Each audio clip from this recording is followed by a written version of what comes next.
Check our page.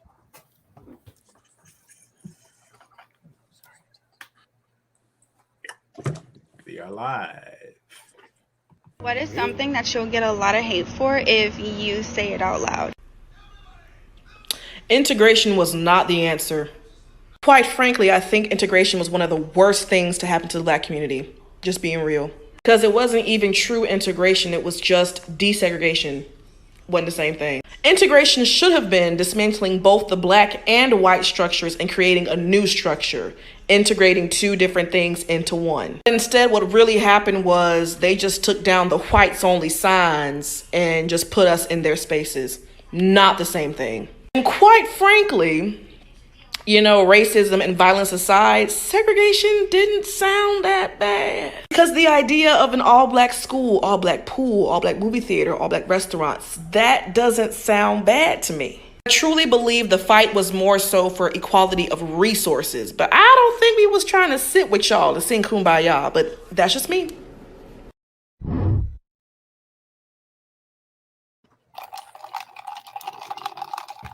Do you believe that? Do you believe all white people are inherently racist? So, I don't know if you're backing me into a corner with that question, but yes, I do. All right. First of all, I want to start off by saying the audacity of this white woman to even ask such a question. They were having a dialogue about critical race theory, and she just threw this question in there. But since she did, let's get at it. This type of question is like asking, are all people inherently thieves? A lot of people will say, I've never stole a thing in my life. But then the question has to be asked, have you ever been put in a circumstance that strips you down to the core of who you are? Like, would you steal if you were starving? Or have your children ever been hungry?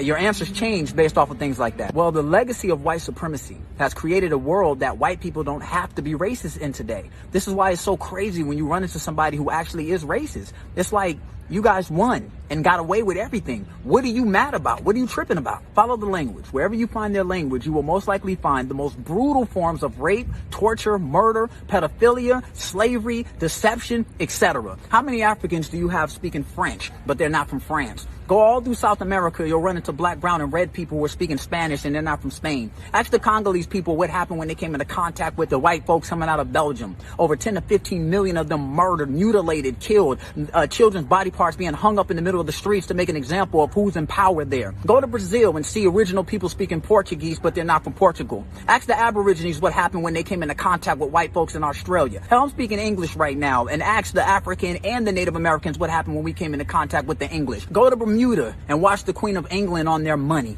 etc., etc., etc. The same story. Different countries with different white folks who all woke up with the same idea to go around the world and brutalize indigenous people. So the barbaric whites come in and take everything, and then the good whites come behind and drink tea and treat you right?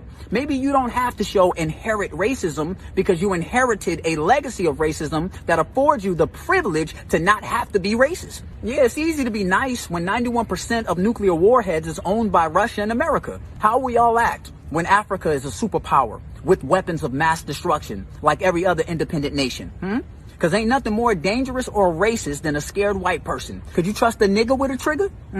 I do believe that there are solid white folks in this climate who may want better for all. White people today have the chance to show a better face through action, not through lying about history, like how public school taught me that the first president, George Washington, never told a lie and then skipped over all the slaves that he owned. Bottom line, our days of trying to figure out if there are some good white folks, those days are over. Our only job is to produce independent culture that empowers us, that protects us, and that makes us less vulnerable to every damn thing. I like him. Mic drop. He said it all. This show's over. It's over. There's no need to go further. Yes! Put your hands behind your back. Hold the air. Yes, you guys are so fucking forceful for no fucking reason. Get on the ground now! Yes, you can't get on the ground! Yes, you can me! On the team! Hitting me! Do it now! No! Stop! Stop hitting me! Push me!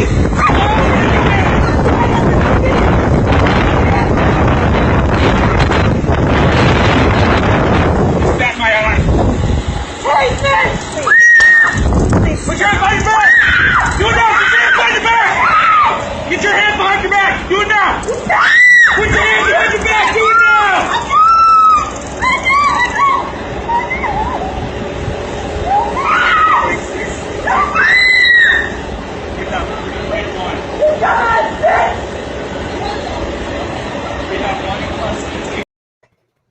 Oh my God. I thought her hands were already behind her back. Oh my.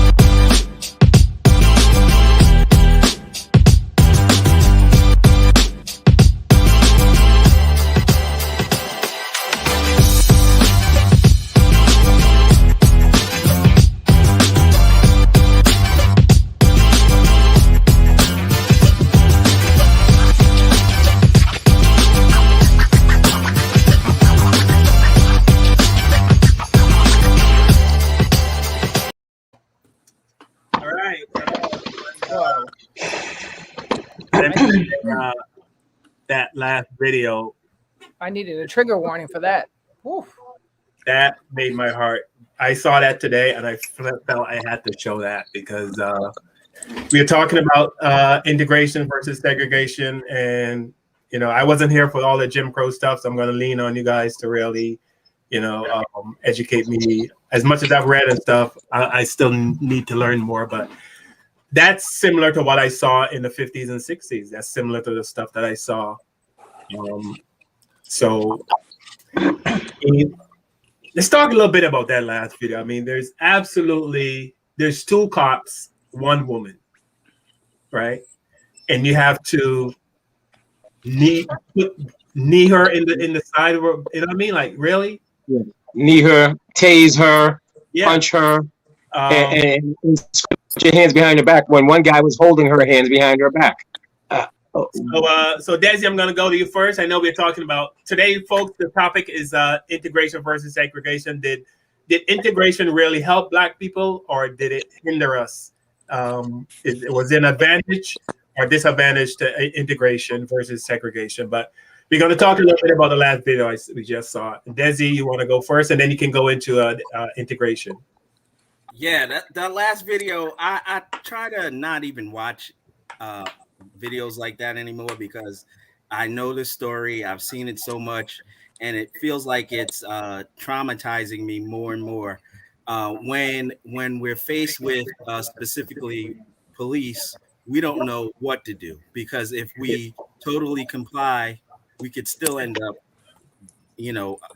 a suicide like Sandra Bland or something like that. So just for everyone, I've decided that I will comply. I'll do whatever I can to put the officers at ease because they're going to kill you either way. But at least, I don't know. That's just my opinion. But Desi, look, but she wasn't combative. She was just exactly. Yeah, I'm not talking about her. I'm talking about me. Yeah, but I'm saying if you comply, that's not going to help. You know what I mean? Right. So right. But I mean, what are you going to do? There's no logic to it. It's like racism. There's no logic to it. It's just crazy. It's a crazy thing. Yeah. All right. When we talk about integration, first of all, we got to talk about what they got. They got hockey. They got music you could sing and dance to. They got new inventions, and they got a sense of superiority. From integration, what we got was Rice Krispie treats, heavy metal music, odd combinations of food, i.e. Cheetos and potato salad. Desi's hungry. Desi's come from a cookout. One of the trick bags we got was the Colder Ice. And the reason why I mentioned the Colder Ice, we had businesses that were not as efficient yet as our counterparts, but it was getting there. But once we had integration, we were convinced that their products were better. Specifically, they used to come around and say, our ice is colder and use it in your fridge box. And we did, and we actually put Black companies out of business. Same thing with the boycott we had of the buses. There was 3 or 4 bus companies specifically in North Carolina that catered only to Black people. And with integration, the Black people abandoned their own company buses and went with the government buses or the state buses, and those businesses went out. So it's scary to think of how far we could have come had we decided to work like we're trying to do now, work within ourselves and be cooperative. On a personal note, Oh, and segregation, we had when we were by ourselves, we had community farms, which is if you needed a potato or a salad, you could go to your neighbor and just cut one, and they didn't bother you about it. We had neighborhood discipline. If you were bad, you could get a spanking all the way home from anybody you went to. Right. The whole block. Whole When block. we had segregation, they had baked chicken. I don't know what fat guys always talk about food. You're killing it with the food. They had no one. They had a sense of superiority because they had no one to look down on, and they had westerns movies. You got to admit, a western movie is pretty entertaining. On a personal note, and I'll pass this back to you, Carl. After this, I had to get the highest grades in school because my parents didn't want me to feel inferior. So if I didn't get the highest grades, there was a spanking coming. I got my hair felt up a lot as a kid because I was the only black kid in my elementary school. So they always wanted to feel my hair because. Have you ever wanted to touch a white person's hair? No, no, not as a kid, like not out of curiosity. I don't know. You got wigs. You don't need to. The first pick in sports all the time, which was always good. Even in hockey, I was the first pick. So I don't. They assumed that you had an athletic ability. Yes. Okay. And did you?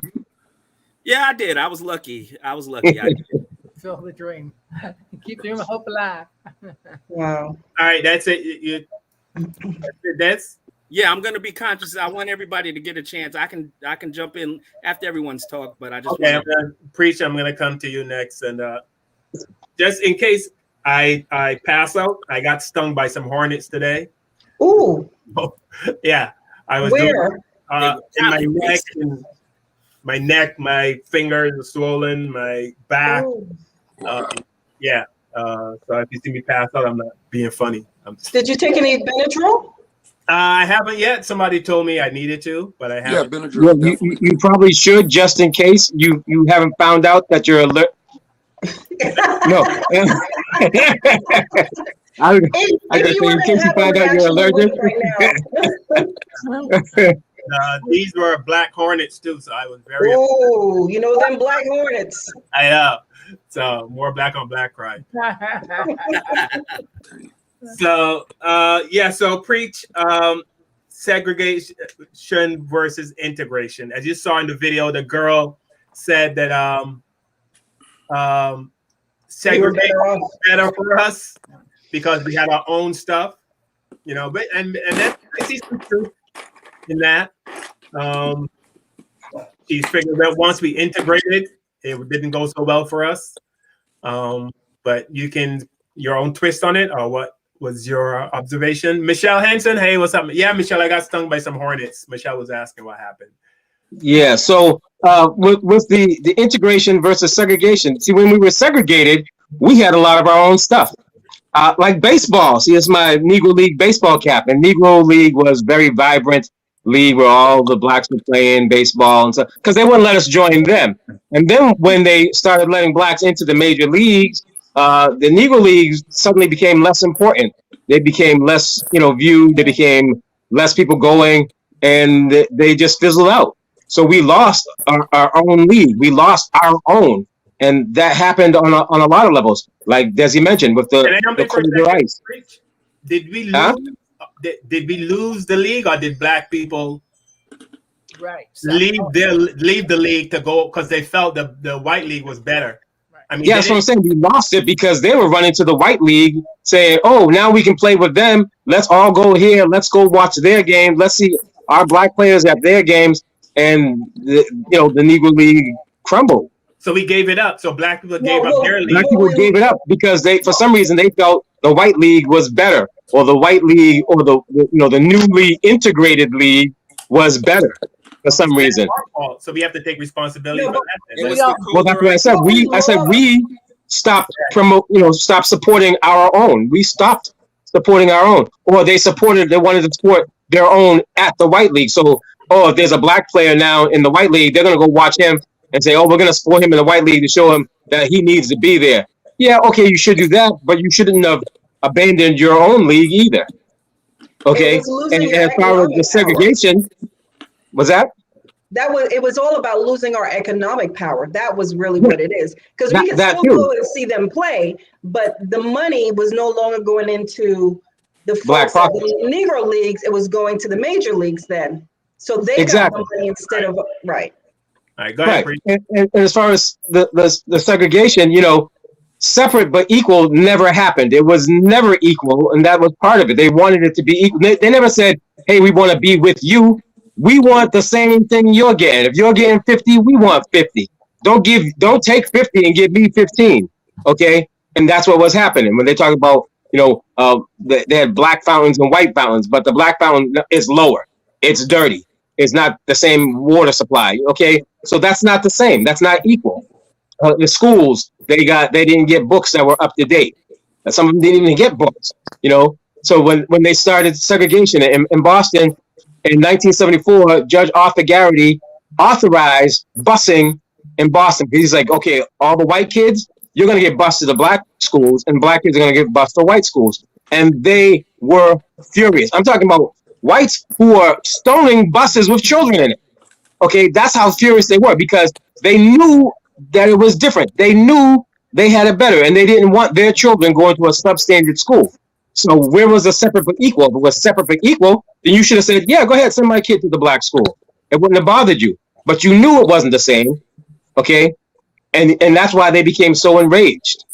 So there was never separate but equal. So in integration, as was said before, would be you're going to collapse both of them. You're going to collapse the white, you're going to collapse the black, and you're going to make one new thing, which is integrated. All they did was like, okay, y'all, we're going to take down the signs. And that's the same thing. They took down the signs. It doesn't say whites only, but it kind of was. You didn't say black fountain, but it kind of still was. So where's the integration? So Really? if you had to pick one, would you choose segregation over integration? All right, you like integration?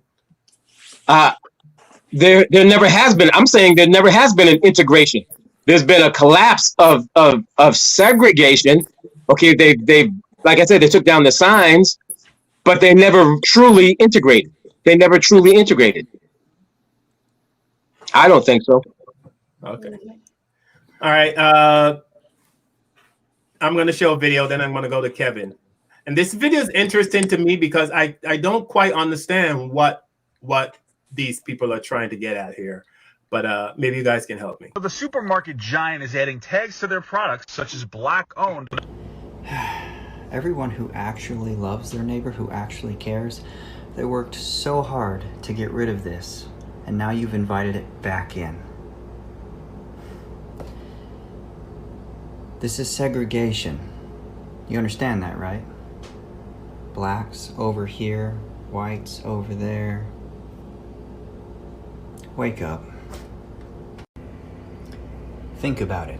They have convinced you that it is racist to use people of color on branding, and so they have removed all of them. What remains? White faces. They are selling you segregation, and you're buying into the lies. You're buying into racism, and you're segregating yourselves.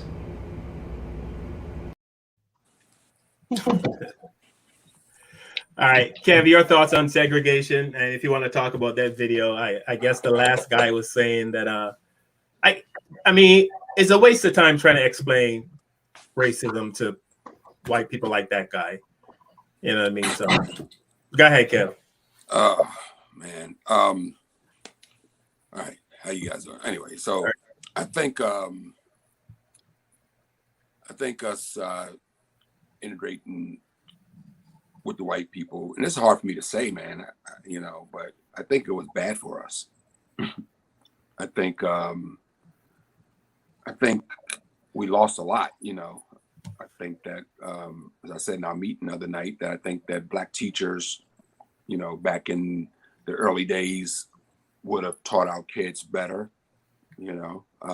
So putting our kids into schools and having white teachers, I don't think was a good idea. I just think like Desi said about the farms, you know, like the food, the neighborhood, you know, just the bond that Black people had after slavery. Black people were bonding with each other because, you know, we had to. And then when we integrated, we kind of lost respect for each other, you know. Like Black people, you can pass 20 Black people today on the street and they won't even speak to you. Back in the day, that would never happen, you know. So I had a weird story. I held the door for this old Black lady walking into a store the other day. And she said, and I held the door for her and told her have a nice day. And she goes, "You must not be from here." And I live in New York. So she said, "You must not be from here. You must be from the South." That's what she said to me, man. "You must be from the South." I said, "Well, I grew up in Maryland, if that's considered the South." But it made me think, man, you know, that an old Black woman with a cane would say that to me, you know. I held the door for her and was a gentleman, because that's the way I was raised to be a gentleman, that she was shocked by that and said, "I must be from the South. There's no way a brother in New York would do this," you know. So I think we lost a lot, man, when we integrated, man. I think we lost manners, we lost respect for our elders. You know, like I said, we don't speak to each other on the streets. You know, I pass Black people all the time, man. I can't even get eye contact and say, "What's up, brother?" You know. So it's just, I think, so I think it hurt us in many ways, Carl and panel. I think it hurt us in many ways as far as our growth, you know. And like I said, it's hard to say. It's hard for me to say it now because I have so many white friends and my career. You know, I'm around white people all the time. I perform in front of white people as an entertainer. You know, but I just think that if we just stayed where we were, our economic growth would have been so good by now. You know, I mean, you think about like Black Wall Street and those towns like that. You know, what they had going for themselves, and it was only going to get better without the interruption. You know, without that interruption, without the you okay there, Pamela? You having an earthquake where you at? There's an earthquake. Countdown 3, 2, 1. Jeez, he's having a stroke. I usually have this way with women, but not on the panel.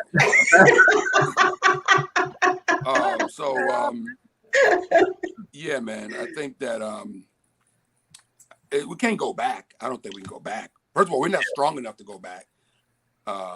You know, we're too into what they have, you know, which is weird. Like we would rather, like I said, we'd rather have an Oscar than a BET award, you know? Yeah. Oscar means more to Denzel Washington than a BET award. That Oscar means more to a Halle Berry than an award from TV One or something like that, you know, the Image Award or something like that, which is just baffling to me, you know.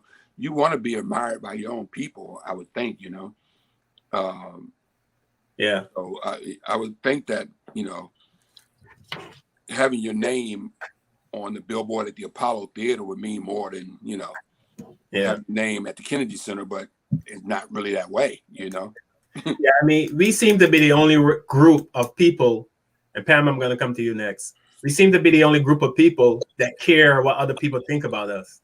If you watch all the other groups, white, Chinese, Japanese, India, from Indian, Korean, they all go about their business daily without even caring whether or not we exist. You know what I mean? They don't look to see what we are doing, or, you know what I mean? They just go, but we seem to be always wondering what people think about us.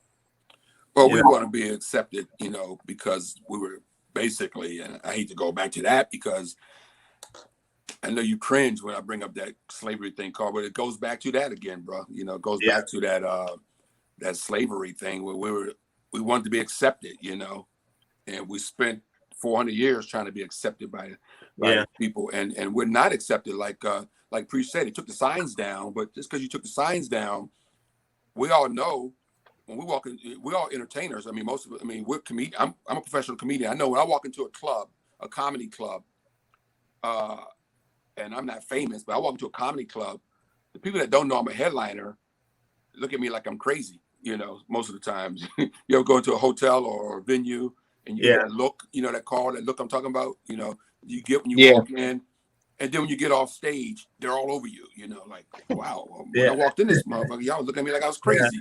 But now I Yeah. can't get y'all off of me. Actually, Right? Kev, Huh?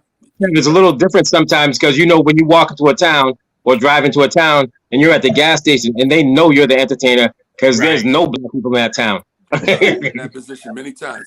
I have on this real quickly before you move on. Right here on my desk, I keep this on my desk. It's I bought this a long time ago. It's a Rosa Parks doll. Action figure, I guess, is a doll. Rosa Parks, commemorative doll right here.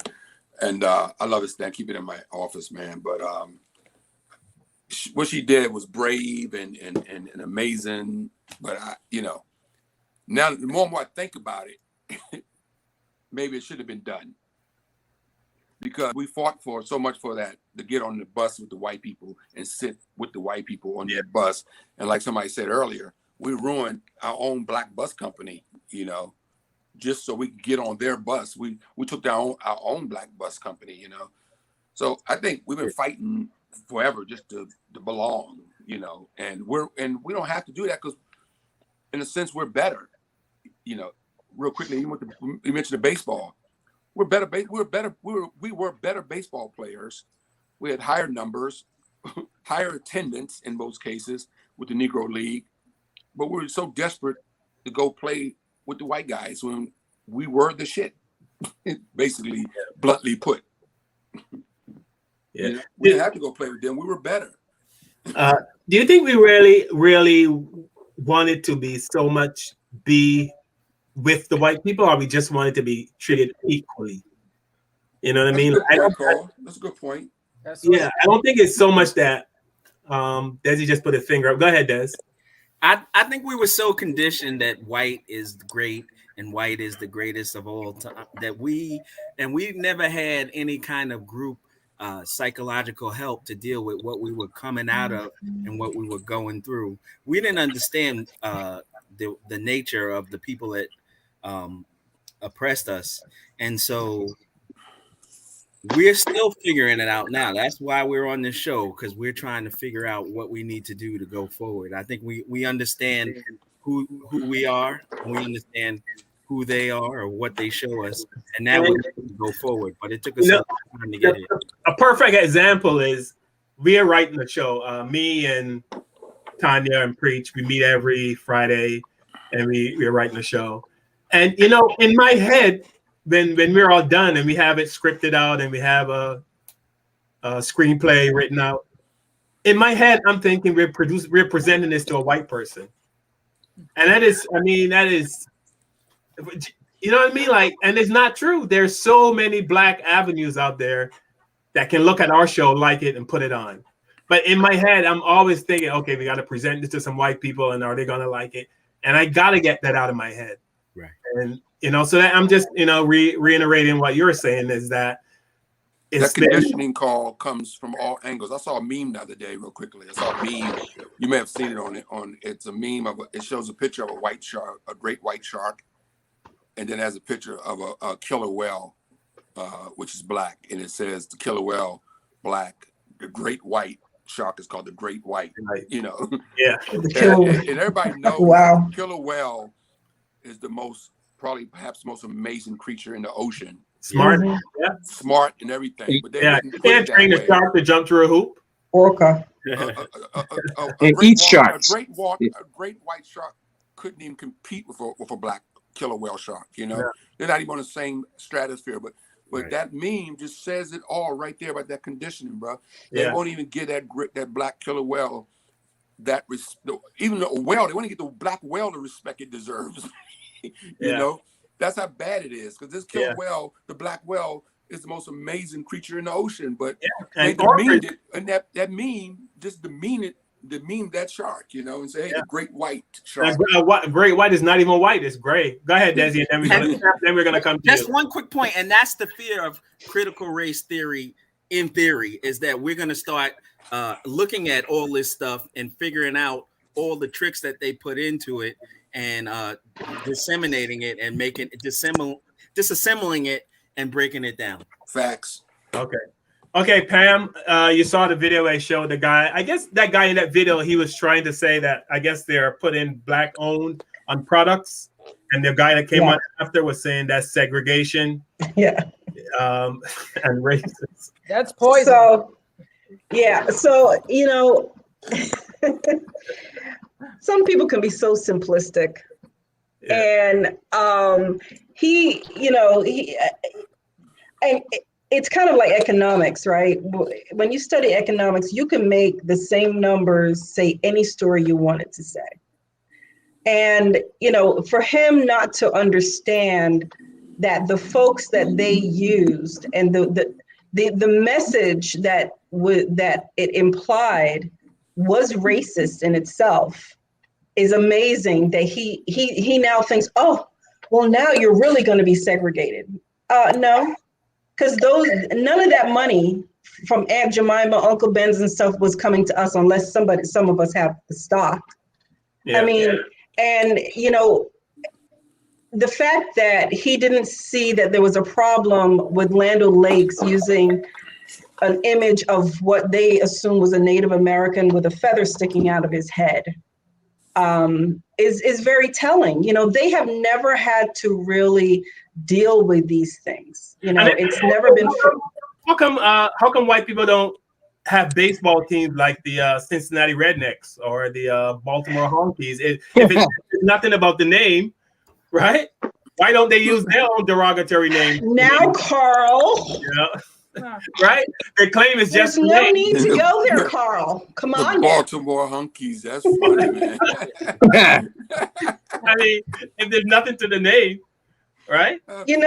First of all, the Honkies weren't coming out of Baltimore; they were in West Virginia. So anyway, right, go ahead. Professional sports teams for a reason. But here's the thing with segregation, right? Now, when we came out of slavery and we had to make our own way, they were okay with taking our money from the back door. And they were okay with giving us the lower cuts of meat, but probably charging us an arm and a leg. But when we started to open our own grocery stores, to open our own haberdasheries, to open all of the above, and we started having our own buses, they realized that economically, we were really providing a big chunk of their money, and they were losing it. So it wasn't out of the goodness of their heart that they wanted to integrate us. They wanted to take away our economic power and put it back into their pool. So all of those things that they did were all sweet-see, and it sounded so wonderful and kumbaya, but it was economics that drove it. Because if they were not suffering economically from the loss of our business, they would not have given two hoots or holler. And now on the flip side of it with us, I think that sometimes the reason why we went over to Mr. Sam was because, let's say for the buses, and I'm not sure because back then I don't even know if they had air conditioning, but the Black company may have, let's say 3 buses, they've got 20. That means their schedules are probably a little bit better than ours. There's certain things that would have led us to go over to them, not understanding that eventually we were going to damage ourselves, right? It was just, sometimes maybe it might have been more convenient. They might have gotten a better quality of whatever it is, fabric, whatever. So I don't necessarily blame us, but I understand how much further we could have gone if we had just stuck to what we were doing. But on the other hand, too, we as a people, I feel as though we, generally speaking, do not want conflict. We want to be feeling as though, look, we're the same people. We have similarities. Let's just work together. Now, does it work? Has it worked for us? No. Because what it did, like you said, is it took away a lot of the entrepreneurs. It took away their base, and naturally they crumbled. But you have to kind of look at it and understand that I don't think at the time the majority of people were really looking on it on an economic basis and how we were growing. And also, too, a lot of those rosewoods and things were little pockets all over the place, and we didn't have a bind. So we may not, Rosewood was in, I think in Florida, may not have known what was happening in Oklahoma, you know, to say, okay, let's come together, let's make this work. And that was it. Now we have that opportunity because, you know, we have the open lines of communication. Do you and think we can, black people worked harder when there was segregation? You think there was a more of a cohesive relationship? Worked harder to do what? To have businesses and, you know what I mean, and come together as a people? I think there was a necessity for us to have our own, right? So if there's a necessity, therefore we know we're going to get that base to come to us. So we work harder. I don't know if it's that we work harder. It's just that we knew that we were going to be able to bring, it was feasible for us to be able to build a business and have it be sustained. Right now, we're not only competing with ourselves, we're also competing with the Asians, we're competing with the white people, we're competing with the broader market. But when they say work harder, I mean like back when there was segregation and Jim Crow and all that stuff, like black people knew they can't go into a store, they can't, you know, they have bank accounts, all that stuff. So they were more like, I guess the saying goes, necessity is the mother of invention. So because it was so segregated, it made you want to be more successful. So I think because you were segregated, you were more successful. Right. I don't think that that's because we were like, oh, we're segregated, so we got to be more successful. Because we were segregated, we had that business that was definitely going to come into us. Yes. You know what I'm saying? So the drive, I think might be equal. It's just that now Black people have more options and choose to go to those options as opposed to come to us. Whereas in segregation, we were like, look, at least we can go into the store and we can try on stuff. Over here, they're not letting us do anything. We got to buy it first. And if it don't fit, it don't fit. Okay, Preach has something to say, and then I'm going to come. I think Pam is making the point that you had a built-in customer base. See, because they couldn't go anywhere else, so they were going to come to you. So you were bound to succeed in your business. Where you're treated better. Right. So, yes. Okay. So maybe I'm not explaining myself. So when segregation was at its height, right? We had a built-in business, as you guys said. So we had banks and, you know what I mean, all that stuff going on, bus company, taxi company, all that stuff that Gerald mentioned. Mm-hmm. Once we integrated, all that stuff kind of dissipated, didn't it? Like community dissipated. Community dissipated. Right. Community dissipated. It was a community drive that disintegrated. You still had the same entrepreneurs who wanted to provide those businesses. That's not the issue. The issue is now you have more choices, and people were taking on those other choices, which took away from their sustainability. So my question is, why don't we have those businesses now? Where did they go? Like, you know what I mean? Like, what happened? Like, how can we get the bus company and all that stuff back? How can we get all that stuff back? Little bank, the bigger companies took them out. Yeah, but how do we get it back? I mean, we know what happened, but you know what I mean? We were doing so well until integration, right? Well, we can't be unless we go back to some form of that, you know, and some form of community, which I think kind of right now people are looking, and that's why in that store they had Black owned. They were trying to highlight, okay, well, this is somehow you can support a Black business by buying these particular products, right? But they're not going to be able to do that.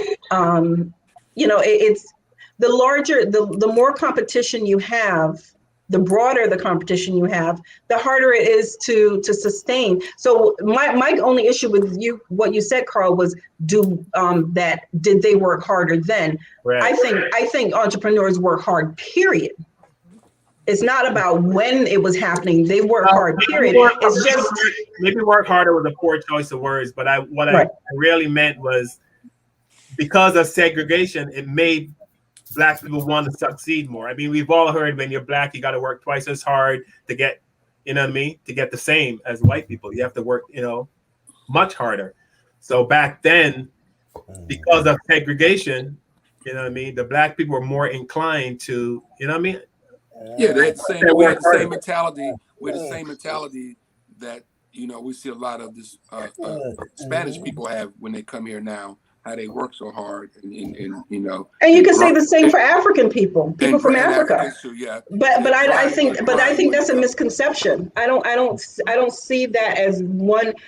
I think the reason why they're working twice as hard is because they have not found a niche in which, because nobody wants to work hard. Right? You want to work smart. You want to work smart, but you don't want to work. You know what I mean? You don't want to have 4 or 5 jobs. The reason why they have 4 or 5 jobs is because the one job cannot sustain them. When I say work hard, I'm gonna say again, that's a poor choice of words, but it's kind of like women. When a woman is working in a company and that's 99% men, she know as a woman she has to, you know what I mean? She has to do something extra. You know what I mean? To make it to the top. She's not gonna be forced to the top like any other guy. Women have to do more to become a CEO of a company. Do you see what I'm saying? Do you understand? You have to work differently. You understand what I'm saying? Yeah, you have to work differently. I don't think you necessarily, because I mean you can go ahead and work hard all you want.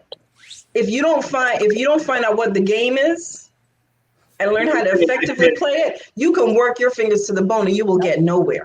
Okay, but like I said, work hard is a poor choice of words. I mean, Right.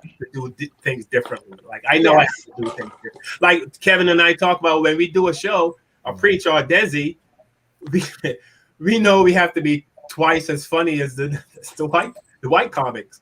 If to get work, you know what I mean? You can't be okay funny. No, you can't. You know what I mean? Yeah. When you leave the stage, the crowd must be on their feet. I mean, and that's, you know what I mean? It's just you have to, you know what I mean? Now, do you find that when you're catering, because the crowd that you're catering to is predominantly white? No. Or if you go to black clubs, you feel so you have to be just as. We have to work hard in front of black crowds. Wherever you perform. We have to work harder in front of black crowds. Yes.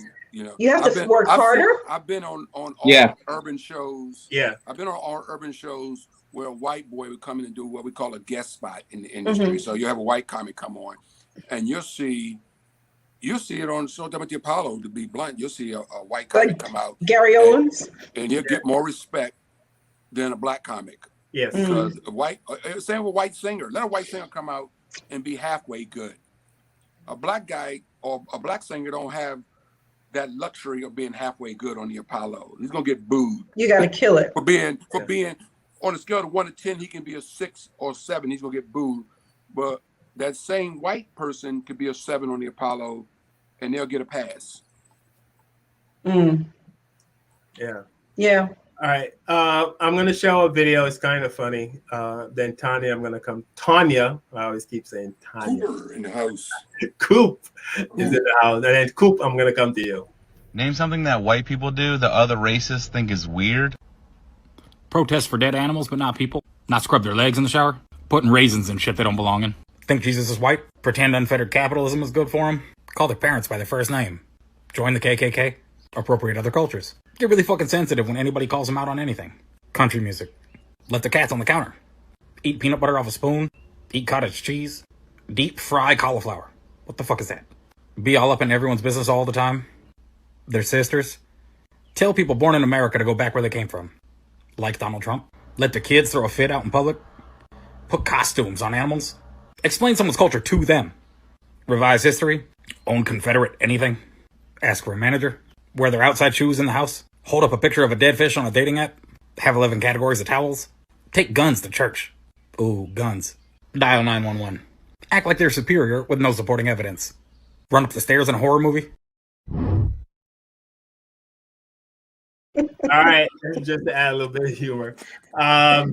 So Tanya, you're listening to me and Pam talking about, integration versus segregation, and has it helped or hurt us? Not my issue, but I mean, it seems like we were more motivated back then, and it seems like once we started to integrate, then we kind of relaxed. We exhale, and we weren't as motivated once we integrated. Your thoughts? Well, here's the thing. Integration, I guess, was good for choice, but not for addressing equality. because that still came later, and it's a catch-22. I'll just say. So I think they only integrated because they wanted to keep an eye on us. But that's just my thought. It was a disadvantage because, like some of you have said, the community was lost, right? Reliance on family and the community was lost. So like you said, the chastising, all that stuff, or check system that we had going on. Like, oh, I don't want you you don't have to get on the bus. Oh, you don't have to walk 50 miles. We're gonna pick everybody up and we're gonna band together and make this happen. So I don't know, but I do think, there's a lot of misconceptions that were started purposely, sort of like today, and they're still going. Like I gotta work harder because I'm a woman, a Black woman, than everybody else to get to the top. I think that's a horrible analogy, and that has been media told and bedded into our heads and stamped into our heads. And while it may be true, I just believe that, for me as an African American, my foster mom trained me like, you go in and you do the best that you can do. Don't worry about Susie, Janie, and Tommy, because if you're doing what you got to do, everybody's going to notice because you're going to bring them more money. So there's no need to compete. I never, when I used to model, I'd be walking down the runway, some of the prettiest girls in the world. I still consider them the prettiest girls in the world. I don't think I'm very all that or whatever, but I could care less. I walked down that runway like it was mine, like I was the cutest thing since Swiss cheese. Not the Swiss cheese is cute, and I don't even dairy, but you know what I'm saying. I don't even eat dairy. I don't know where that comes from. Swiss cheese got holes in it. Maybe that sounds so cute. All right, but you know what I'm saying. I don't know. I come from a different, I don't know. I'm cut from a different cloth. I don't really compete with people. I never have. And I know it's crazy being a foster child. You would think like, oh my God, I have a lot of issues. Sure, that's true.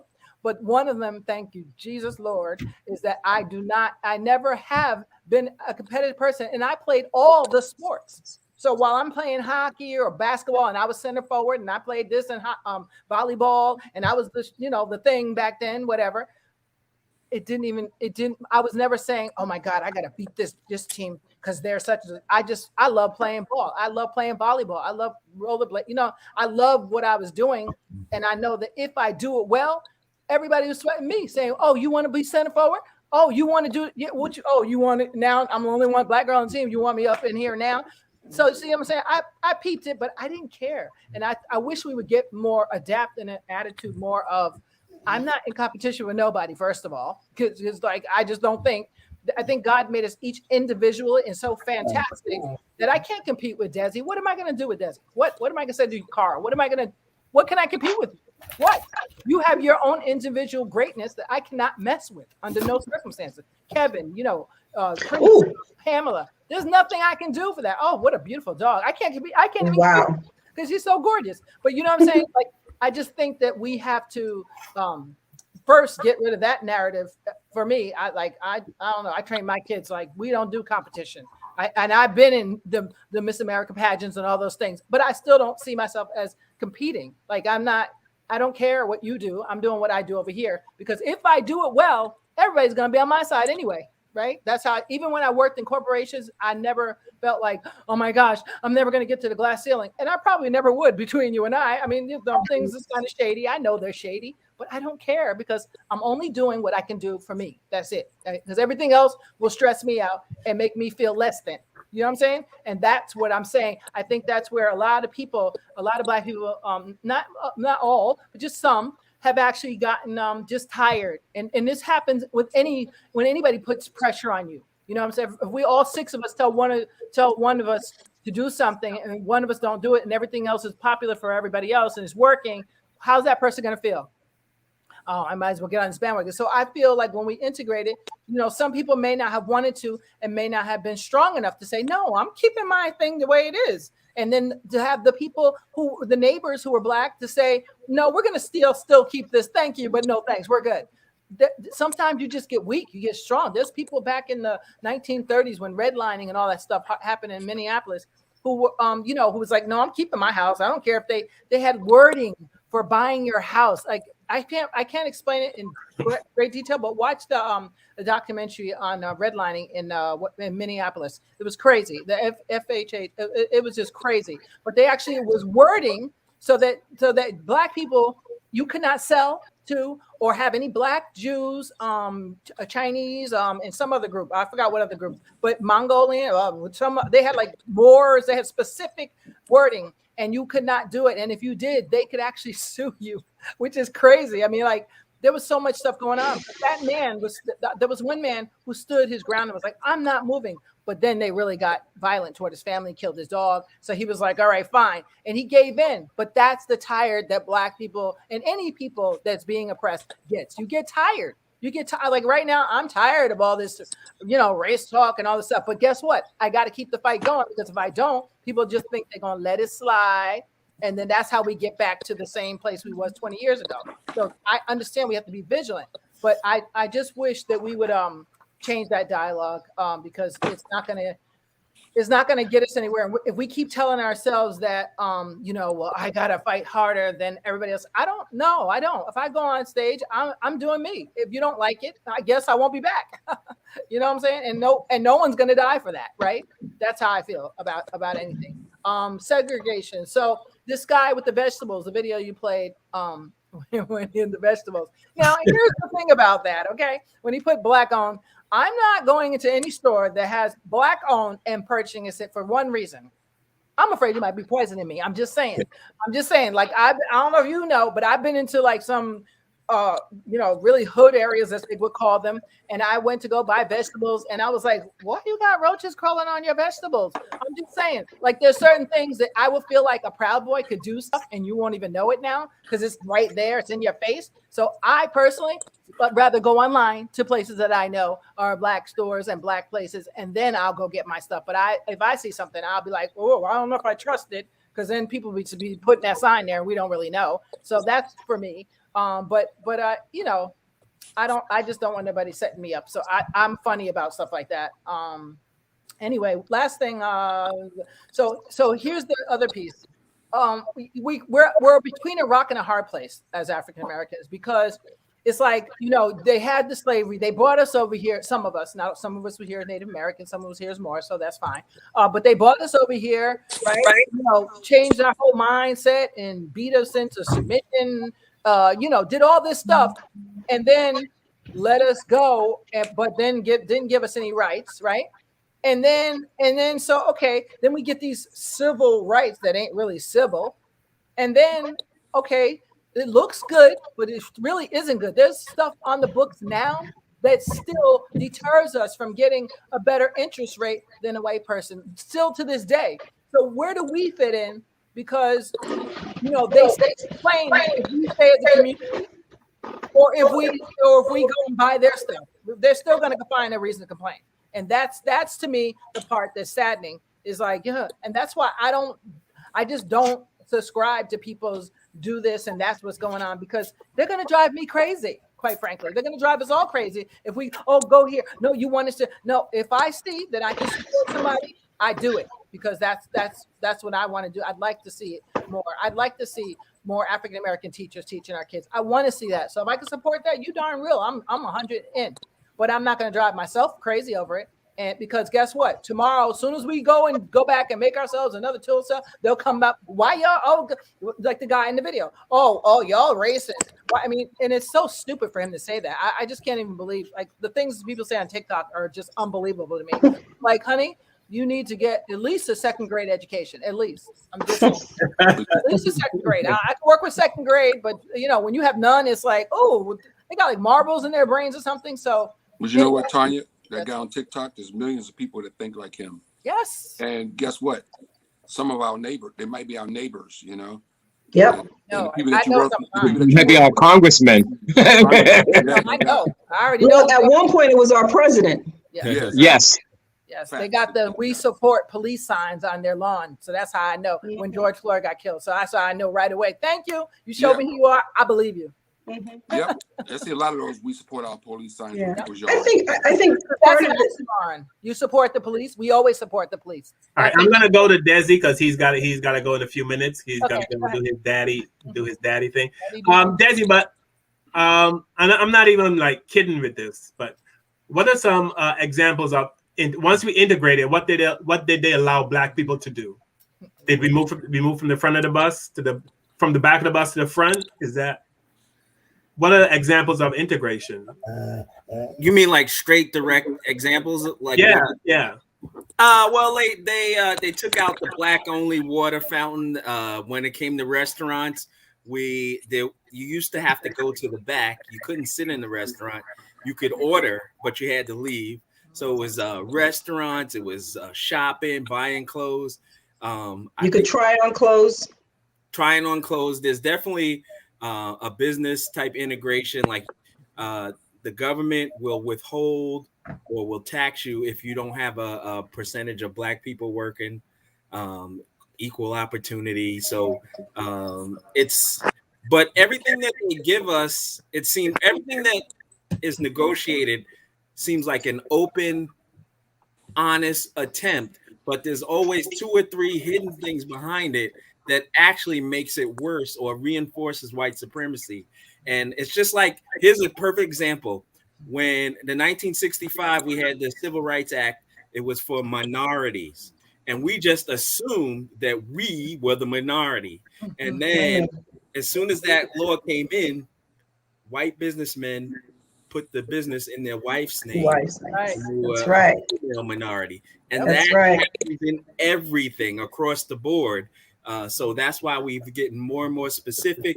We're learning from it, but it just seems like no matter what, seems like an honest attempt for equality is just a veil to keep us in our subservient position. There's always that loophole. And some of them would actually take one of us who didn't know any better as the front person. Right. But they own the business.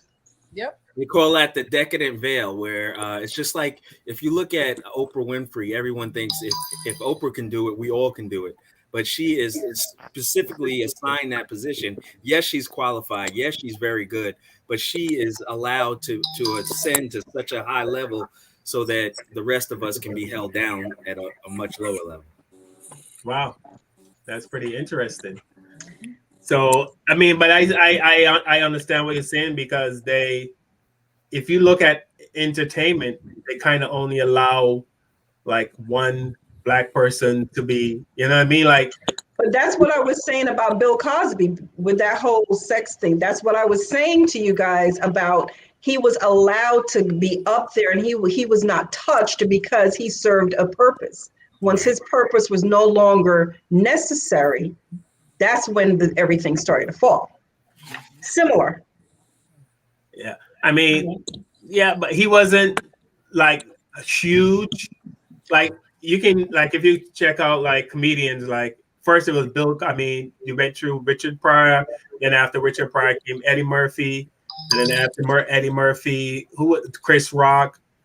So they never really allow more than one Black person to get to that level, because every single Desi, Preach, Kevin, right now Kevin Hart is the go-to Black comedian, right? Mm-hmm. I guarantee any of us have seen comedians that would blow Kevin Hart out of the water. I've seen comedians that would blow Chris Rock out of the water, that would blow Eddie Murphy out of the water. But you know what I mean? Only one of us is allowed at the time. And it's not what you know, it's who you know. It's not necessarily how hard you work, but who's seeing it. They only allow one at a time. That's just the way it works. They only allow one at a time. And I've had this conversation with a group of Black comics in New York, and we know they only allow one at a time. 2 of us could be funny as hell, but they're only gonna allow one. You know what I mean? Yeah. They allow more than one, that's too much. We can't have too many. It's kind of like, it's a token. Yeah, it's kind of like 3 or 4 Black people get together on the job on the 9 to 5 talking, and the white people get nervous. Why? You know what I mean, hey, break it up. Right. Like, break it up. Right. Even what's though going on? Yeah, what's going on? You guys. Or God forbid you don't smile. And just to reinforce that, Carl, if you go someplace by yourself, it could even be a Klan rally, you're okay. But if you're with 4 or 5 other people that look like you, all of a sudden, all these alarms, is a problem. Getting uncomfortable about it. Yeah. So That's funny. But I think part of, when we talk about desegregation and that there's also an element of jealousy, honestly, of awe. And I think that's quite a few people are just afraid. Like you said, if we gather together too much, if we all get the memo, then we're forced to be reckoned with, and they're not sure if they could win that fight. Yeah. Desi's got to go. Thank you, everybody. Thank Bye, you. Desi. Desi is the number one daddy in the country. Sweet. Love you all. Bye. Bye. Bye. All right, Des. Bye. Michelle Henderson says it breaks the myth if you have too many at one time. Yeah. And it also shows us as being very capable, right? As opposed to, it's just this one person who can do it. Oh, they're the exception to the rule.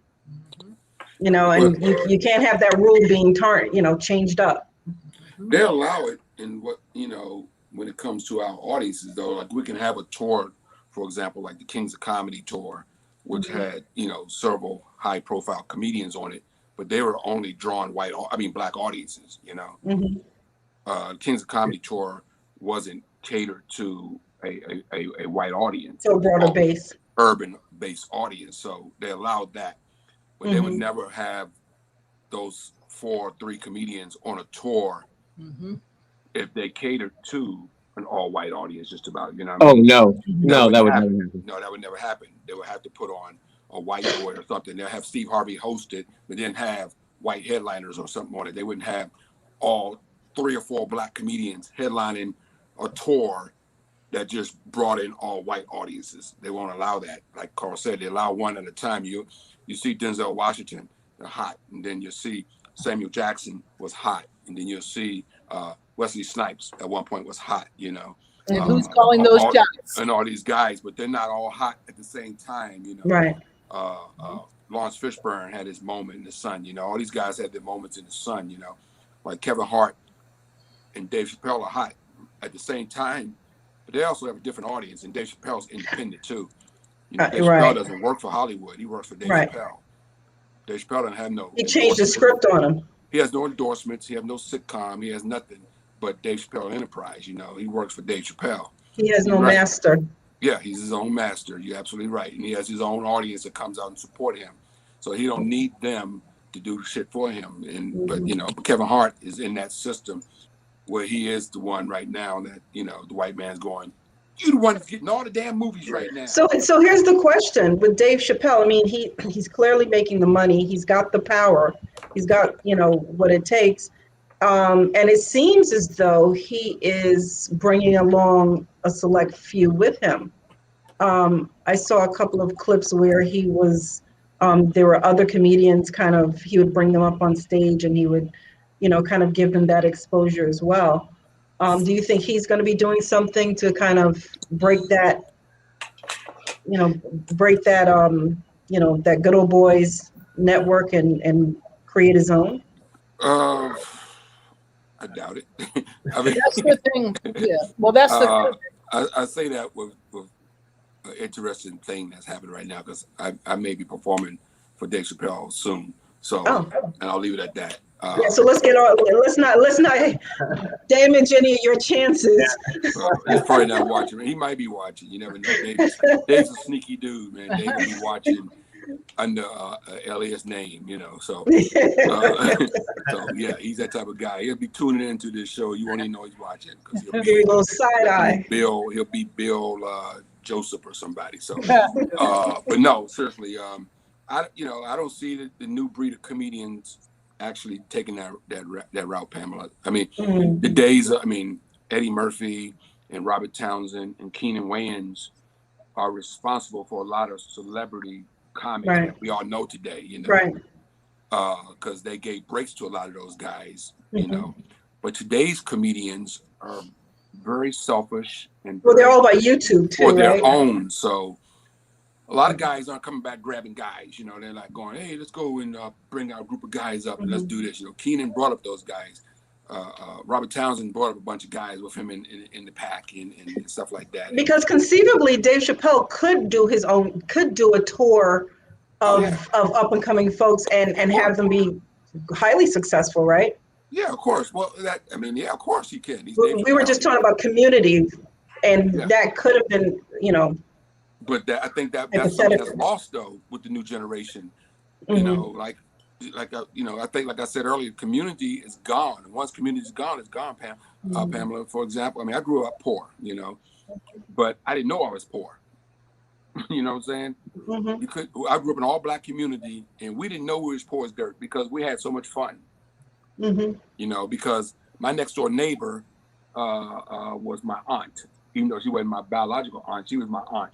And her kids were my cousins. You know what I mean? Yeah. Until this day, 50-something years later, I'm still friends with some of these people, that I grew up with, when I was 12, 13 years old. The ones that are still living, I'm still, they're still my cousins, So you don't see that. I think all of us probably in that generation, we've had, we had the auntie. Everyone was either, for us, everyone was auntie. Anyone who was an adult who we never called any, adult by their first name. Exactly. And of course, their children were our cousins. And you talk about that. I'm just dealing with a similar situation right now where I'm dealing with my aunt and, her son and her son's daughter is my goddaughter.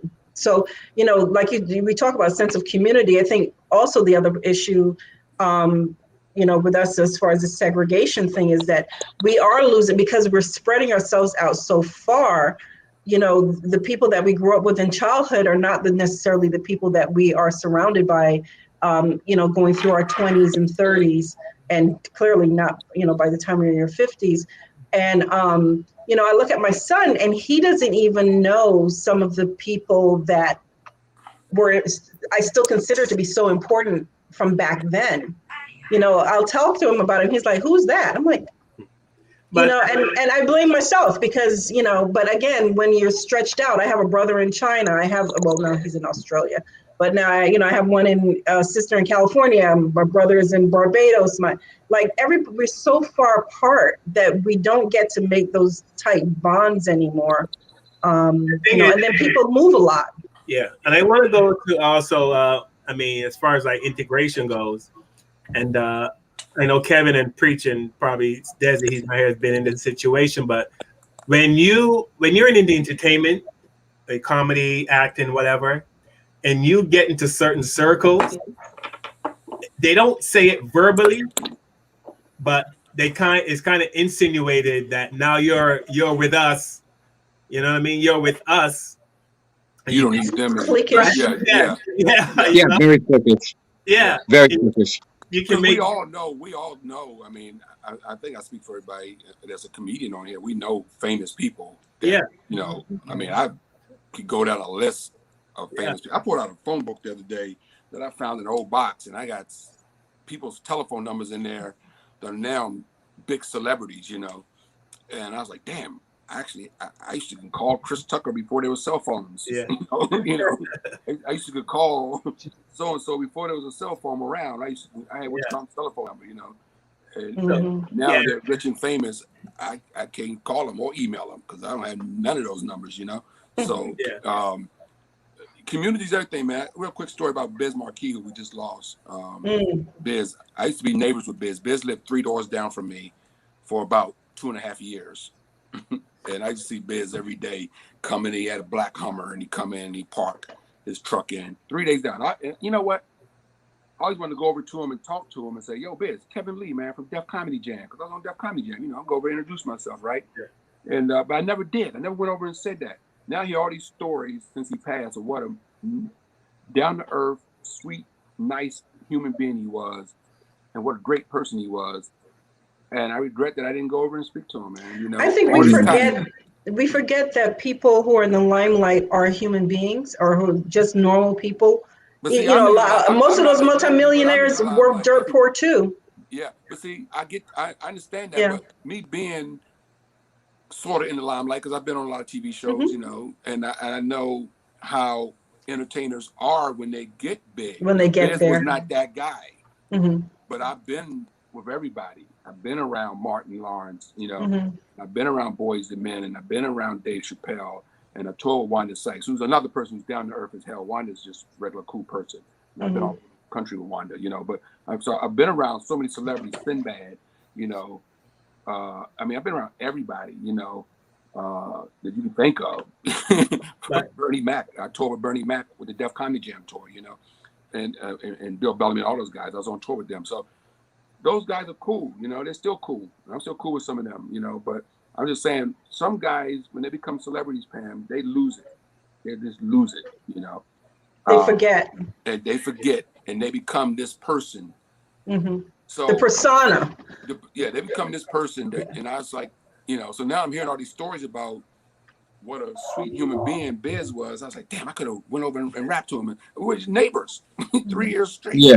Right next, I see him coming all the time. He's one of the first people I see with the black Hummer. He had a Hummer, and you know when Hummers first came out and got popular, he had the black Hummer, man, and he'd pull up in his driveway. He lived 3 doors down from me, man. His townhouse was 3 doors down. Never spoke to the brother, and yeah, so I kind of hear all these stories now. I was like, wow. All it takes is one celebrity to, you know, to not respond favorably, and you just say, fuck them. Like, and we all know, and I can speak for Preach and probably you call more than I can for Tanya, but because I know you guys are do know some celebrities, you know, that we talked about. So I know you guys know how some guys turn once they get that break, you know. They become, you know. I had when I was doing the whole New York thing, and this guy wanted to manage me. He said, now when you get to a certain level, you can't talk to the guys that are under you. You can't, don't interact with them because you're now up here and they're down there, and they're only going to bring you back down here with them. So, just separate yourself from, that was a speech he gave me that. So basically, what Carl's saying, if he gets a call tomorrow from Dave Chappelle, he's like, "See ya." You're hosting this show. If he's gonna, I'll be turning over the ring. You're hosting the show next week. Talking about, damn, that damn Carl. I can't believe he didn't call me back. He's like, Pam who? Pam's filling in for who? Yeah. And just to let you know, Kevin, I know a lot of celebrities too. Yeah. Well, I used to model for Wilhelmina and other agencies. Traveled around the world. I do know some celebrities. Well, I know I've talked to them about the comedian celebrities that they've dealt with, is what I'm saying. We haven't spoken, but personally talked about it. I know you know celebrities. I'm saying we've talked about some comedians. The community circuit. Some guys they personally dealt with that are knuckleheads. Yeah, that's what I was getting at. My bad. But came back to the topic though. I think segregation is not integration is not. It's not the be all and end all. I think because when they started taking down those signs, they did not take down the discrimination that were in people's heads and hearts. Right. And if that's not down, it doesn't matter how many signs you take down, we're going to still have the same issues. And that's why to this day, we're still dealing with the same issues. That was my that was my exact point. So we really didn't integrate. They just took the signs down. That's all. They took the signs down to make us, they appease us. They're like, okay, here, we'll take it down. We'll take it down. So like I said, it would have been nice if we had an integration, but that never really happened. Yeah. No, it was good because they didn't really want it. It looked good, but it was not about. It was successful. It was successful in the sense that the economics was taken out of our communities and put into theirs. Purpose. That's the success story right there. That's it. That's all. That was really the only reason why. Like you said, Pam, you said it earlier. That's really, in my personal opinion, that is the only reason why they did it, because they were like, wait a minute, if we don't let them on this bus, we're listening. How much are we losing them on? Right. Hold up. Wait, how much at the counter we're losing? Oh, we got to figure it. That's the only reason why. And I could be wrong, but that's the only reason. No, you're right. Blacks are patronizing blacks, and we're keeping the black dollars in the black pockets, and that's a good thing. They said in Tulsa, a dollar exchanged hands 26 times before it left the community. That's what we need, but we don't have that. That's the reason why they got rid of slavery. That's the reason why they got rid of segregation. Yes, and you saw the commercial. Even the government had a commercial. You ever seen that 1950 commercial? It says how to sell to a Negro. Actually, I'm doing a whole parody on it. But how to sell to a Negro, and it literally says Mr. Johnson wants to feed his family too. I mean, I'm making up the dialogue, but it's like it literally is telling you how to sell to us step by step. And, yes, and the government they helped make these infomercials, the commercials, because they were like, they realized like your sales will go up if you allow you just sell to the Negro. And I was like, are they really telling us that they're using us for money? Like, really? Yep. It's crazy. Yeah. For him to preach. I don't know. He turned off his camera, but I could still hear him, so I just muted him. Yeah. Well, you know, the good thing is choice, the appearance of choice. So we can go anywhere we want now, right? We have options if we want. But the underlying truth is we lost on our community and helping each other out. So that's I agree. I agree with that. Okay, so and with that came how they made it seem as though our things were going to be inferior. It was always going to be better to use theirs, to come to theirs. Yes, until they found out we're worth billions of dollars that we spend. So they were like, "Oh, wait a minute, hold up, we can work this out." You know. Mm-hmm. Okay, and Holly said in New York neighborhoods till this day isn't integrated. You find clusters of people based on their ethnicity. Yeah, I mean, yeah. And some of that is self-imposed. Can I say a lot? You know, I go to a lot of different neighborhoods in New Jersey, and I know people of South Asian descent do that quite a bit. You know, if you see people from India, Pakistan, trust me, a good 30-40% of the people, if you see that they come together. And part of that is what I think is intentional, because they want to have their community intact. You know, so when one person buys, the other person tells another one, and they buy, and now they have a network that they can use in raising their children and just, you know, socially. And the weekend. Okay, so Michelle Henson says, nope, it's about optics on a world stage too. Not sure. What does that mean? I don't know. Optics, you said? Let me see. No, it's about optics on a world stage too. Michelle Henson also said, you can't be the world's moral authority while you're practicing the same shit. Well, you know, they've done it. Yeah, it's funny. One of the areas that I live in to this day, I look at somebody's radio's on. Yes, there we go. I look at one of the neighborhoods, and I would preach. I muted him. Okay, thank you. Like Pound Ridge area, if you go there, if you go into Bedford, you won't see very many minorities. And now, you know, there's some moving there. But I would love to know. I would love to look at the little paperwork, because I'm like, wait a minute. One girl told me, well, I didn't grow up around any black people.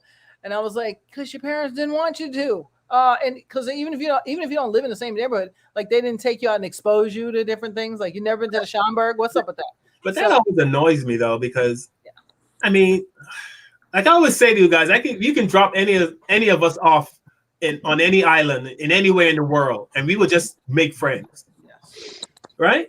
I don't know about these people in these South Pacific Islands. I mean, we would just go, hey, what's up? How you doing? How's the family? You know, have a conversation. I didn't grow up around Puerto Ricans. I didn't grow up around whites. I've never said that in my entire life, ever. And we should be the ones saying that. But they haven't had to. You know, they haven't had to integrate themselves into our lives. Why is it even a thing, though? Why is it even a thing? Like, I mean, you meet people, they're people. I know. I'm singing to the. Oh, you hit it on the head. It's just crazy that even the fact that I have to say that, it's just like, really, it's crazy. But Pam, most people, I hate to say that, and some will be honest and some won't. There are white people to this day that don't see any value in us, so they don't like. I've been to places where I'll just say certain restaurants or places, right? And you see the clique of people. And everyone's nice to me and friendly, whatever. So it's not an issue with that. But they don't see any value in me. So they may not, let me see, they may invite me to a party, but it's different. I know it's different. So I don't even go because because I'm like, I'm not trying to fit in with you. I just want you to respect me. That's it. And what I do in this moment, you know what I'm saying? Like, I don't even care about your party or what you're doing. I could care less. But I see that is still prevalent to this day. And I don't, at this point, I don't really care. I don't even address it because it's their loss, not mine. Well, from what I see, is it's not about, for them, it's not about the integration. They want assimilation. They want us to assimilate to what they're doing, Right, and they're not trying to integrate and have us have an equal part of what they're doing. Nope. And that's a good point. Right. All right. If there's a group of people in the room, they want you to come over to their way of thinking and their side and their beliefs. Yes. They're not really interested in what ours are, exactly. what the other person is. It's just, That's a good point. Well, we're going to wrap it up. Pam, this is Pam's Saturday. Pam will be on the panel the first month of every Saturday, and we will call that the first Saturday of the month. Hour. Yeah, is that what I said? The first Saturday of No, you said the first. The first month of every Saturday. Okay, we're gonna have Pam on the first month of every Saturday. That's my new calendar. That's my calendar. Don't. Thank you for having me, guys. It was a very nice surprise when Carl messaged me. Thank to everyone for watching the show and commenting. Thank you, Michelle Henson and Ann Holly and Norma Staley, and all the other people that chimed in today and are watching our show. Please go to YouTube, like us, subscribe, share. Gina Fiore, she must be working on a house because she didn't join us today, and I know she's been posting pictures. Yeah, really getting that house done, boy. Quick. Yeah, she's gonna have the 5 black comics up for a big barbecue before the summer ends. That's right. Oh, that'd be cool. Wow. Summer's almost over. Yeah. So thanks to everyone. Please, like I said, check us out on YouTube, Facebook. Don't know if anyone on the panel has any parting words to say, but what I would like to say, I hope someday, honestly, I don't see it happening, but I'm hoping that people can see each other as just people. Simple. I just wish the day would come where we see each other as just people. Preach. I'm going to start with you, then I'm going to Kevin, then I go to Tanya, then I go to Pam. Do you have any parting words of wisdom? Or I think it's important that we need to start patronizing one another so that we go out to do something. Whether if you have a function, a wedding, a birthday party, or something, look for black businesses that are around. If you see a black prostitute, make sure that you patronize. Well, you know. Make sure you. Where's my card? Where's my card? Make sure you skip the Caucasian prostitute. Hey, you gotta help the black business. Kevin, I'm just trying to help, man. They gotta eat too. Yes, hoes gotta eat too. He gets the big red card. He gets the big red card. Big red card. Right, Kev, any parting words for Yeah, it was a great show, everybody, and I hope everybody watching enjoyed it.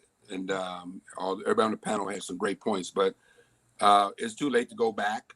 But I think, bluntly put, we effed up.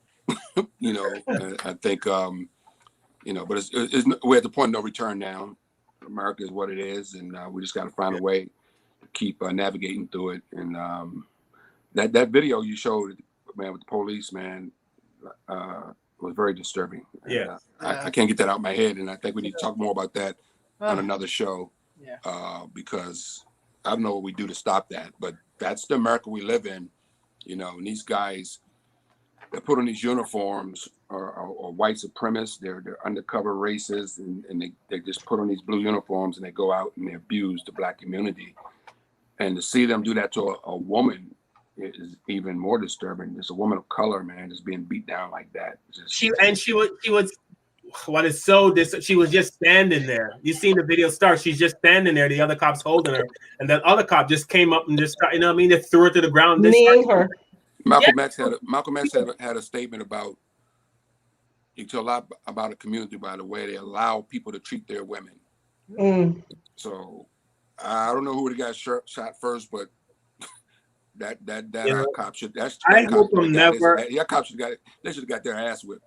Yep. I mean, you just can't do that to a woman. Yep. You know, that was anywhere else in America. I don't know. Horrible. I'll wrap it up with that. Yeah. Yeah. If I ever am around anything like that and the cop is doing that, I know I'm gonna die. No. I couldn't sit back. I ain't lying to you. I couldn't sit No, back. I'm not lying. I'm not even like trying to pretend like I'm some superhero, but I would have kicked that cop in his face to get her off, to get him off her. I would have. I wish he was around when it happened to me, because the same thing happened to me. I'm only alive because another an African American cop saw what was happening and saw me. They thought they were lying when I said an asthma attack. They put their knee on my neck when I tell them I'm having an attack and I need my pump. The guy was like, she's lying. And you can tell it was out of pure hatred. That the way they treated her was out of pure hatred. She wasn't resisting. You know, she wasn't doing nothing. She was just standing there. And he just came up and then he tased her. He had the taser pressed up against her body after putting his kneeing her in the side of her body and punching her in her ribs. It's horrible. You know? It's all right, any last parting words, Tana? You want to go to Pam? Yeah, no, that was traumatizing, that video, because I've had the same exact thing happen to me, but worse. I literally almost died. If it wasn't for a crowd of 85 people, I'd be dead, pretty much. And literally the whole turning colors, the whole nine. Only reason why I didn't sue them, because it was just too traumatic. Like, when I tell you traumatic, it was traumatic. I went to the second level of court, and at that, the judge was like, I think there's a mistake. You should drop this. So I ended up dropping it like an idiot. I wish I wouldn't have, because now it's just happening so much that it's like, if I would have did it 10 years ago, maybe there would have been a dent. But to address segregation and you know, my thoughts on it, all I can say is I'm not asking for anything you have. I'm just asking you respect what I have and my life as a human being, period. That's it. I don't care if you know, I gravitate to people that really gravitate toward me and appreciate me as a human being. And I try to co-sign on whoever is, but anybody else, I just move over to the side. Just let me get through. That's all I ask. Pam, any parting? I'm going to do a little Tabitha Brown. Oh, Tabitha Brown. Oh, the pain these people must be in. I don't know if you saw, evidently it was a response to Wendy Williams basically trashing what she was doing for her husband. And she came at her with some love. She said, oh, the pain you must be in. And I will say the pain, the fear, the jealousy, you know, the uncertainty that they must have, that they feel that every moment, at every turn, we are to be pushed down. We are never supposed to be able to get a leg up, to be on an even playing field. And it just is, it's really frightening when you think about the fact that there are so many people who are clueless, who have been able to grow up in a world where they are just so astounded that these horrible injustices are being pushed upon people of color. It's just totally amazing to me. But hopefully in these years, that the two that have passed and the others that are to come, you know, this generation are really getting their eyes opened. And I don't like the name, this critical race theory nonsense. How about just calling it true history? Yeah, I like that. All this critical race nonsense, it's just a play with words to rile people up. How about true history? Right. Integrated the way it's supposed to be. As Ayanla said, call a thing. Because as soon as you start giving labels, just like how they were doing the defund the police and everybody went into an outgrow because all of a sudden they think it's one thing when it's really about just bringing police back down to a community level. It's the same thing with what we go through and what we see every day. So I just pray that, you know, my son's generation and the generations to come will really get to that point where we can just see people as individuals and you know, and we can be given a fair chance. Yeah. Michelle Henson, I just sent you the video on Facebook Messenger, so you can check it out. The video you're talking about. Thanks again to everyone for watching our show. Like I said, we're here every Saturday, 5 p.m. 5 Black Comics. Like, subscribe, share. And next week, we will be back with another sexy topic for everyone. Titillating. Titillating topic. Titillating. I like Amazing. that. Sorry, I was getting Titillating topic. And we were talking earlier, we haven't heard of any black people being shot by the police. So knock on wood. Let's hope it keeps going. Hopefully they're not on hiatus or ran out of bullets. Well, hopefully they did run out of bullets in their hiatus permanently. Yeah. maybe they're afraid of Ben Crump. Ben Crump's home twiddling his thumbs right now. All right, everyone. You guys have a great evening. Thank you very much for watching. Bye. Bye. Bye, everybody. Take care now.